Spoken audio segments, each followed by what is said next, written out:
Bonjour à vous. Je refais tout de suite là la vidéo de Philippe dans les conditions du direct. Donc il y aura des interruptions peut-être ou pas, je ne sais pas. Mais en tout cas, on refait la vidéo de Philippe, le créateur de CT March, parce que la dernière fois, j'avais quand même raté la moitié de la vidéo avec pas de son dans la vidéo. Donc c'était un peu dommage, parce qu'il a dit des choses vraiment intéressantes, Philippe. Donc à tout de suite. Allez, c'est à toi Philippe. Direct. Bonjour Philippe.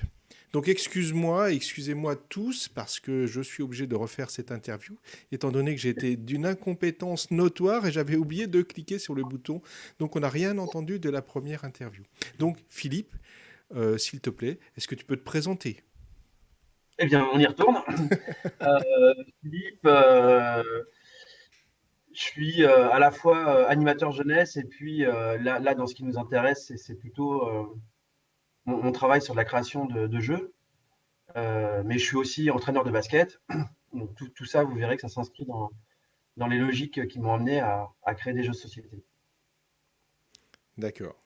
Donc, moi, je t'ai connu il y a l'année dernière, en fait, hein, je me rappelle, c'était en février. En février, j'étais au Festival de Cannes, parce que j'ai la chance d'y aller assez souvent. Enfin, une fois tous les ans, hein, pas plus, il n'y en a pas plus. J'étais au Festival de Cannes, et là, j'ai vu un petit stand qui pillait pas de mine, et un petit jeu qui était dessus, et qui a été mon coup de cœur du Festival de Cannes. C'était ce jeu 7 et match. Donc, comment t'en es arrivé à faire le jeu 7 et match? Est-ce que tu as eu des difficultés à le mettre en place? Enfin, raconte-nous un peu la jeunesse de ce jeu, et puis aussi, je crois, de la société Prétexte, qui est ta maison d'édition, en fait. Oui, bah, on peut commencer par ce point. Prétexte, c'est donc une maison d'édition que j'ai créée avec un pote qui s'appelle Vincent. Et on l'a créé parce qu'on a, pardon, on a sorti un premier jeu qui s'appelle Money Time, qui était un jeu de cartes sur le basket, et qu'on a sorti en 2015. On avait besoin d'une structure économique pour pouvoir le développer. Et puis ensuite est venu cet match dont on parle là maintenant, qui est venu d'une idée que j'ai eue un doux matin de juillet où je me suis réveillé avec un visuel euh, de terrain sur lequel j'allais pouvoir envoyer une balle d'un côté et de l'autre pour aller récupérer des points et mettre en tension les deux joueurs qui joueraient dans cette forme qui serait de fait une forme de tennis. Mais c'était un concept, le concept tennis, c'était un concept que j'avais en tête Depuis que tu avais joué à Pong sur la depuis, console. non, depuis que je cherchais un jeu sur le tennis. J'avais tenté des choses autour d'une mécanique avec des cartes, puis ça fonctionnait pas bien, c'était assez lent. Je trouve que c'était trop loin d'un imaginaire de sensations. Donc voilà, donc il s'est passé ça ce petit matin de juillet de 2017. Et puis d'un prototype sur papier, on a évolué avec Vincent un jeu de plus en plus fini qu'on a pu présenter, qui est sorti d'usine en mai 2018, qui a vivoté dans le réseau tennis jusque fin 2018. Et ensuite, il y a eu une brèche. Je te dis tout, hein, Ouais, Christophe. vas-y, vas-y, vas-y. Vas-y, de toute Comment ça s'est façon. passé? Il y a eu une brèche en fin 2018 à travers un pote qui s'appelle Nicolas Biguet, qui tient une boutique qui s'appelle la Maison Ludique dans le 77, et puis qui a pris 30 boîtes, qui a eu un coup de cœur sur le Kiss Kiss Bang Bang que j'avais lancé à l'époque. Et puis en fait, ça a commencé à circuler dans les mains de gens du milieu du jeu, dont certains auteurs français, qui ont posté sur Facebook. Et puis voilà, ça a donné pas mal de crédit au jeu, qui se sont dit, tiens, c'est un peu un ovni dans le monde du jeu, mais Ouais, parce qu'en fait, quelque part, ton jeu, comme ça, il paye pas de mine, mais quand on y joue, enfin, franchement, on y est accro. Moi, à chaque fois que j'ai fait jouer tout ça, tous les clients qui l'ont testé ont eu ce coup de cœur pour cet match, en fait. Donc, ouais, parce c'est vrai que la réussite de ce jeu, qui est tout à fait modeste, hein, c'est cette mise en tension qui est réelle entre les joueurs à partir du moment où les joueurs sont de quasiment même niveau, mais il n'y a pas que la dextérité qui crée le niveau du joueur, il y a aussi son implication, sa capacité mentale à, à jouer dans un jeu qui est un petit peu sous tension, quoi. Voilà, donc non, mais c'est vrai, c'est vrai. et Moi, je suis tennisman et franchement, c'est bien. on a bien ce sujet-là à chaque fois qui est, bah, il n'y a pas que l'habilité. Il y a aussi ces petits côtés. Ah ben, est-ce que je vais rater mon coup? Donc ce petit côté psychologique, moi qui m'a fait vachement défaut quand j'ai joué au tennis, mais que je retrouve là, qui est vraiment ce petit truc, la peur de gagner, tu es presque là à marquer ton point, tu as le point fait, quoi. Et finalement, tu fais une merde, pas possible, d'accord? Parce que bon, bah, tu t'es trop relâché en fait. Donc il amène vraiment ça Ouais, ton ouais. jeu. Ouais, voilà, c'est de là-dessus. C'est d'ailleurs là-dessus qu'on peut plutôt se dire que c'est un jeu qui a une relation à la pratique sportive. C'est surtout ce niveau de tension et la capacité qu'on a à rester, disons, concentré ou en tout cas quelle position mentale on a dans le jeu, quoi. C'est pas tellement le fait que ça soit du tennis, on s'en fout en fait que ce soit du tennis, mais c'est surtout ce rapport un peu de tension qui est entre les joueurs et qui est vite prenant, qui peut être assez addictif. D'accord. Donc ton jeu, il commence à exploser en, allez, on va dire en février. Là, il y a Cannes. Donc à Cannes, Ouais. la vraie révélation, quoi. Je pense que Voilà, à Cannes, on se retrouve avec un petit 9 mètres carrés dans les nouveautés et on y va un peu plus confiant par rapport à ce qui s'est produit en décembre. mais ce petit 9 mètres Où, carrés dans les nouveautés que tu as là, moi j'adore y traîner mes guêtres hein, dans ces coins-là parce que c'est là qu'on voit surtout des trucs moi qui m'intéressent, les jeux là. C'est vraiment le coin de Cannes que j'adore fréquenter en fait. bah, c'est là où on peut trouver des perles. Et c'est vrai qu'il y a pas mal d'acteurs pros qui se sont pointés, que ce soit des gars comme toi au niveau des boutiques où vous cherchez des nouveautés. Il y a Plateau qui est venu, euh, qui est venu voir parce qu'il avait entendu parler d'un jeu dans les nouveautés. Et ils sont Le gars de pointés, plateau Blackrock. ouais, dont tu parles là, c'est un bon ami à moi. Et du coup, quand on s'est croisés, c'est pour te dire hein, vraiment que ton jeu, il nous a, quand on s'est croisés à Cannes, à ce moment-là, on s'est dit il y a un coup de cœur. Il m'a dit, ouais, c'est cet match. J'ai dit exactement le même. Donc, tu vois, vraiment. Ah, c'est Arnaud. Ouais, c'est Arnaud. Arnaud, parce que son pote aussi, Benjamin, qui était assez frustré de ne pas faire l'article. Le magazine nous a fait un très très beau commentaire sur, je crois que c'est sur Philibert. Mais on a ouais, ouais, c'est une attaque Attaque numérique. directe. Et on a aussi vraiment des chouettes commentaires sur Trick Track. Enfin voilà, il y a plein de sur BGG aussi. Hein, ça commence de plus en plus à prendre de l'épaisseur sur ce site-là et on est vraiment content. Donc à Cannes, il se passe ce qui se passe avec avec pas mal de ventes en direct. Donc c'est quand même aussi un élément à prendre en compte. Mais pas que. C'est-à-dire qu'il y a beaucoup de gens qui nous félicitent, qui nous encouragent. Des auteurs de jeux qui viennent nous dire oh là là bravo vous avez réussi ce que nous on a ce que je cherche à faire depuis quelques années et puis bon ben voilà donc on a été très très enthousiastes et puis les distributeurs ont commencé à s'intéresser évidemment aux produits donc tout ça ça a été un gage de crédit pour poursuivre le développement de ce jeu. D'accord. Et donc, ton jeu, t'en as fait combien de boîtes avant d'arriver à Cannes? T'en avais combien des boîtes? T'en avais On en a produit. sorti, Ouais. on en a produit 5000 parce que 5000, c'est un magasin. c'est une grosse production, 5000. Enfin, pour un Alors premier jeu, quoi, pour un premier jeu. oui, oui, non, mais tout à fait, Christophe, tu as raison. Si, je pense que si on avait été en autonomie avec Vincent, on en aurait sorti 2000, 3000, quoi, pour trouver une économie d'échelle dans le volume de production et dans une réalité de ce qu'on peut vendre dans un stock, quoi. Mais en fait, on était en partenariat avec un magasin de tennis qui, lui, avait eu un gros coup de cœur sur le jeu quand je l'avais présenté. C'est quelqu'un que je connais depuis 25 ans et qui m'a dit non, non, il faut absolument sortir le jeu. Quels sont les coûts selon les volumes, bon bref. Et lui, il a dit on en fait 5000. Et c'est lui qui les a achetés. Il a acheté l'ensemble du stock. Ce qui s'est passé, c'est que au fil des mois en 2018, quand il n'arrivait pas trop à le revendre et que le jeu a commencé à s'installer dans le monde du jeu et non plus seulement dans le monde réseau tennis, bah, petit à petit, moi, je lui ai racheté du stock pour le revendre au magasin, puis aux distributeurs. Donc, il y a 5000 jeux qui sont sortis dans cette organisation-là, quoi, j'ai envie de dire. Ouais. Donc, du coup, toi, tu as ta maison d'édition. On a parlé de 7 match, mais je crois que tu as un autre jeu. Au moins. Money Time. Ouais, Money Time. Money Time, il est pas trop, il est vraiment très confidentiel celui-là. C'est quoi comme jeu? C'est un jeu de cartes sur le basket. Euh, donc ça peut être un peu surprenant pour les gens qui se disent, bah alors il va faire que des jeux sur le sport. C'est pas le cas. J'ai d'autres jeux en tête qui n'ont rien à voir avec l'univers sportif. Néanmoins, il se trouve que je tente des mariages ou des réconciliations entre deux univers qui sont l'animation jeunesse, qui est mon cœur de métier au départ, et en même temps mon autre discipline professionnelle qui est entraîneur de basket. Donc je tente comme ça des mariages et des réconciliations entre ces deux univers qui sont cousins, mais Moi, je trouve que ont du mal à. c'est un beau mariage, ça, tout ça, parce que toi, j'étais encore à Cannes cette année. Et ben, un des jeux que j'ai bien plu, c'était un jeu autour de la Ligue 1 de football, parce que je me suis dit, c'était un jeu simple, hein, d'accord? On va pas chercher un jeu très compliqué.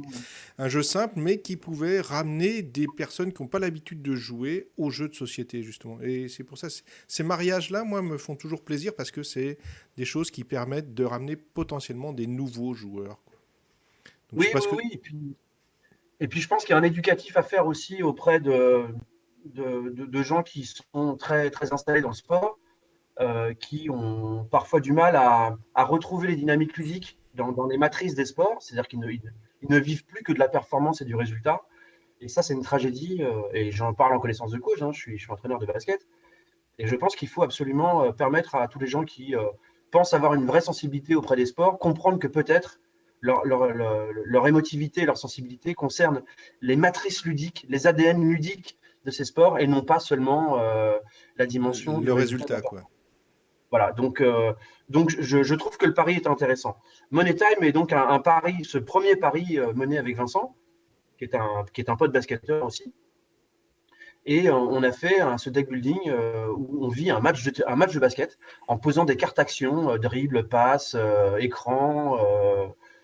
Enfin voilà, il y a des cartes spéciales aussi, passe caviar, dunk, enfin tout plein d'actions que tu poses sur la carte et dans lequel tu joues à tour de rôle l'attaquant et le défenseur. Et quand tu attaques, bah, tu avances des attaques et le défenseur doit pouvoir répondre. Et s'il ne peut pas répondre, eh ben, en fait, on lui pique des cartes dans son jeu, on affaiblit sa main, parce qu'on part avec une main de 6 cartes au départ, à chaque début de round. Et voilà, ça joue comme ça, et on fait avancer le score. C'est une boîte très très jolie avec un petit scoreur en Ouais, carton, avec des roulettes. Enfin, on a fait un une vrai boîte travail de noire, hein, design. si je me rappelle bien. C'est une boîte que Une tu boîte m'as noire, ouais, que tu m'as mais montré sur le capot de ta bagnole, là, la dernière fois que je suis venu chercher ouais, des boîtes. voilà, ouais, exactement. Vincent, c'est un graphiste designer. Il bosse à Londres depuis 13 ans maintenant. Et il a une culture très minimaliste, très épurée. Ah Donc, oui, si vous c'est... voyez notre graphique, Ouais. on est vraiment sur quelque chose ouais, de très épuré, de très stylisé. C'est assez joli. Après, c'est un style, faut aimer. Mais ça a l'avantage de ne pas trop pouvoir se démoder parce que c'est pas connoté par le temps, vraiment. Il n'y a pas d'effet d'illustration ou des choses comme ça. Mais j'invite les gens à aller à la fois sur le site moneytimelejeu.com et sur playsetandmatch.co pour découvrir le style graphique de ces deux jeux. Money Time, j'aurai une chance de l'avoir en boutique un jour ou pas? Oui, parce qu'on en a encore 350 boîtes. D'accord, Donc, il faudra que tu viennes nous faire une démo, hein. Après le confinement, bien sûr, mais il faudra que tu viennes nous faire une démo à la boutique. avec plaisir. Avec Ouais. plaisir. On travaille aussi à sa réédition parce qu'on pense qu'il y a des freins à sa commercialisation dans le grand public. Tu l'as dit tout à l'heure, hein, Christophe, c'est un jeu qui est quand même assez confidentiel basket. Et autant il y a des jeux qui peuvent facilement être récupérés par le grand public parce que c'est comme le tennis, hein, il y a une culture tennis pour les gens qui ont 30, 40, 50 ans, 60 ans et plus. Assez facilement, on s'est aperçu que les gens qui avaient moins de 30 ans avaient moins la culture tennis populaire, j'ai envie de dire, Mm. que nous on a pu avoir suite aux années 80 avec Noah et puis avec d'autres événements. Avec Saga Mais Africa. voilà, et Sloggy, c'est important aussi. Mais le basket, c'est clairement confidentiel. Mais je pense que si on retravaille sur un petit peu la mécanique, mais pas tant que ça, beaucoup de gens nous ont dit, mais en fait, c'est une mille bornes du basket, votre truc. Donc, c'était assez chouette d'avoir ça comme retour. Ouais, ça veut dire que c'est Euh, simple. voilà, ça veut dire que la logique est évidente, en tout cas, et que c'est cohérent. Donc, mais si on retravaille un petit peu le graphisme, peut-être, on pourra le proposer sur un réseau plus commercial et plus magasin de jeux traditionnel, quoi. Ok. Euh, Donc là, on a vu tes deux jeux. Tu as dit que tu n'allais pas faire que des jeux de sport. Ça veut dire que quelque part, tu as en préparation d'autres jeux. Ils arrivent quand? Parce que moi, Alors, j'ai pas entendu parler, quoi. non, tu n'en as pas entendu parler, non, non, parce que C'est c'est des jeux que confidentiel, quoi. bah, c'est toujours un petit peu T'as sous le peur qu'on te chapeau. vole tes idées? Non, non, non, non. Bah, après, quand tu es auteur de jeu, tu es toujours un peu prudent parce Tiens. que Comment tu protèges tes idées? Qu'est-ce que tu arrives alors à un jeu, protéger sur un jeu? il y a pas grand-chose à protéger sur un jeu à part deux critères qui sont les règles et la mécanique, qui vont permettre de définir véritablement la façon de jouer d'un jeu, donc la grammaire du jeu. Et ensuite, tu protèges les visuels. Voilà, donc tout ça, tu Et mets toi, ça dans une belle enveloppe solo. ouais. C'est un dispositif mis en place par l'INPI, l'Institut national de la protection industrielle, et non pas intellectuelle. Euh, et voilà. Et donc ton jeu a une garantie de création par rapport à la date à laquelle tu as déposé ça. Mais ça reste assez sommaire comme protection. Et On le sait c'est tous. payant en plus, hein, comme protection. C'est payant, enfin, c'est 15 euros. Ah ouais, Donc, d'accord. Bon, ça va. Ça va. ouais, ouais, C'est un investissement que tu peux faire. voilà, j'invite tout le monde à le faire dès qu'on a une idée un petit peu installée, qu'on a envie de se préserver Non, et non, non, se non, laisser. non. N'invite pas tout le monde à créer des jeux. C'est bon, c'est bon. J'en ai trop à choisir. Je dois faire des choix tous les Bah, jours. après, voilà, si vraiment Non, je on pense que c'est plaisantais, un jeu bien sûr. qui a une petite valeur qu'on a besoin de se laisser un peu de temps pour le développer, et qu'on sait qu'on ne se fera pas l'économie de présenter des prototypes, d'en discuter, parce que ça fait partie du processus de développement, et ben on commence par faire une enveloppe solo, SOLEAU, et puis on fait ça. Donc, mais sinon, il n'y a pas de grosse protection. Donc les jeux qui sont à venir, c'est pas qu'ils sont cachés, c'est que je suis tellement absorbé par le développement de cet match, parce qu'en tant qu'éditeur, on doit contacter beaucoup de distributeurs, surtout que là, on est passé à l'étape internationale, vu on est passé à ASN en octobre 2019 et qu'on a validé l'essai comme on l'avait fait à Cannes en février, mais là, Donc, à l'échelle internationale. c'est une star que j'ai devant moi, en fait. Non, bah, on a un jeu qui a vraiment le potentiel à Ouais, mais l'international. Donc, c'est vrai. T'as ça aurait vraiment été le. ridicule Ouais, de pas de se le. dire on va faire 5 000, 10 000 en France et puis il est très franco-français, donc on va surtout travailler sur le réseau français. Non, nous, on a surtout intérêt à aller démarcher des pays en dehors du nôtre. Et il se trouve que la Corée du Sud mise sur ce jeu-là pour leur fête type Thanksgiving, Noël de 2020. Donc on est en accord avec eux cette année. L'Italie aussi prend 2000 boîtes dès sa sortie pour le mois de mai. Et on attend des réponses des États-Unis, du Canada. Les Pays-Bas aussi sont plutôt intéressés, l'Angleterre. Donc, on est plutôt dans cette logique parce elle est évidente par rapport au potentiel du jeu, quoi, Ouais. qui a une dimension universelle. Parce que du tennis, il y en aura avant, il y en aura après. Jouer à la pichenette, on en a fait avant, on en fera encore. Donc c'est une mécanique qui est complètement intemporelle. Ça touche tout le monde, ça touche tout le monde partout et ça touche une grande partie des générations. Donc on avait tout intérêt à le démarcher au niveau international. Donc je me retrouve avec moins de temps pour travailler sur du développement, mais j'ai des jeux pour les tout petits qui sont dans ma tête que j'avais commencé à faire pour ma fille quand elle avait 5 6 ans. Donc j'ai deux jeux pour les tout petits. Et puis j'ai un autre jeu avec Vincent qui est sur l'univers de la route. Voilà, j'en dis D'accord. pas beaucoup. Non, Mais, t'as dit pas beaucoup plus, mais. non. Ok. Bon, en tout cas, moi, je sais pas si tu voulais rajouter des choses et tout ça. J'ai été super content de t'avoir au téléphone. J'ai l'impression que tu vas bien, que tu as plein de projets, que Prétexte marche bien, que Philippe va bien aussi. Donc, je sais pas. Est-ce que tu veux rajouter quelque chose pour mes gentils visionneurs de Tophopolis? Bah, ce que je pourrais rajouter, c'est que c'est toujours assez surprenant de comprendre comment on en arrive à créer un jeu, qui sont les auteurs de jeux et comment ça se réalise, quoi.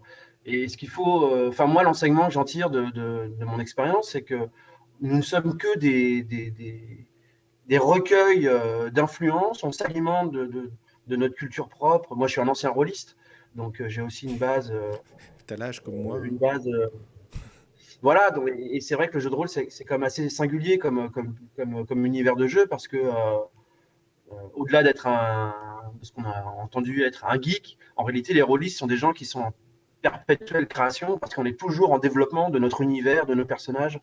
Et je pense que ça nous donne une matrice de création qui est quand même assez différente, ou en tout cas, Ouais, c'est notre génération un petit peu. voilà, c'est notre génération. Et après, on ne peut que remercier tous les gens qui sont attentifs à nos idées farfelues, à venir prendre une demi-heure, une heure de leur temps pour essayer un proto. Donc voilà, je remercie tous les gens qui ont été bienveillants et qui ont été critiques, constructifs et qui nous ont permis un jour soit de jouer à un jeu qui nous a donné une idée, soit d'essayer nos protos. Enfin, voilà, c'est vraiment une dynamique complètement collective, la création d'un jeu. Certainement, écrire un bouquin, c'est pareil, et produire un film, ça doit être la même chose. Mais vraiment, d'isoler complètement l'auteur de jeu dans un personnage qui ne vivrait que dans sa bulle, dans sa tête complètement fermée, c'est pour moi totalement abscon, quoi. Ouais. Bon, en tout cas, je te remercie beaucoup. Ben, merci à toi. Voilà, tous ceux qui voudront poster, alors cette vidéo, je rappelle, n'est pas en direct, donc vous pourrez toujours poster des commentaires pendant la vidéo, j'essaierai de les regarder. Ce qu'il y a surtout, c'est qu'elle ira aussi sur YouTube, hein, pas seulement sur Twitch, elle ira sur Facebook. Et s'il y a des questions pour Philippe, tout ça, j'essaierai de lui transmettre. Voilà, et on Oui, essaiera bon, de... après, moi, tu peux même mettre, si tu veux, en commentaire, ou en tout cas, moi, je peux te donner. Moi, j'ai aucun problème Mais à attends, recevoir des. attends, j'étais en train de regarder un peu plus derrière toi. Ton image là, c'est quoi le Ah, bleu sur cet match là? C'est nouveau ça? oui, c'est la nouvelle. Ah là Alors, là! La c'est nouvelle la nouvelle. version de la 2.0 de cet match. Voilà, qui est quand même assez proche du graphisme Et qu'on avait t'as utilisé et t'as mis un code barre là ou pas? qu'on a un petit peu plus rafraîchi. Oui, j'ai mis un code barre. Super! Enfin! Il y aura plein de choses en quatrième de couvre, mais là, pour l'instant, ce prototype-là, ils n'y sont pas. Et c'est un jeu qui est en 6 langues, parce que comme on le disait tout à l'heure, il a une vision internationale, donc il sera en 6 langues. Il y a des modifications au niveau matériel. Les petits pions blancs qui ne tenaient pas bien dans les trous ont été modifiés dans une autre, enfin dans des trous plus gros avec des pions de cylindre, voilà, qui tiennent mieux. Et puis évidemment, et ça rejoint ce que je disais tout à l'heure, c'est qu'il y a eu des améliorations sur les règles liées à tous les commentaires, toutes les propositions, toutes les idées de la communauté 7 match qui nous interpellent de par le monde pour nous dire ah mais cette règle-là, on peut peut-être la jouer comme ça, qu'est-ce que vous en pensez? Et on a fait évoluer le jeu en totale harmonie avec ce que ressentent et ce que vivent les gens quand ils jouent à notre jeu. Et parfois on tombe, enfin c'est pas que parfois, je pense on a des gens qui jouent à notre jeu qui sont bien plus mordus que nous en réalité. Donc les gens sont très pertinents, peut-être même plus que nous, quand il s'agit de travailler au développement d'une première matrice de proposition de jeu, quoi. Ok. Donc voilà où on en est. Merci à toi. Merci à tout le monde de nous avoir Merci écoutés. à toi.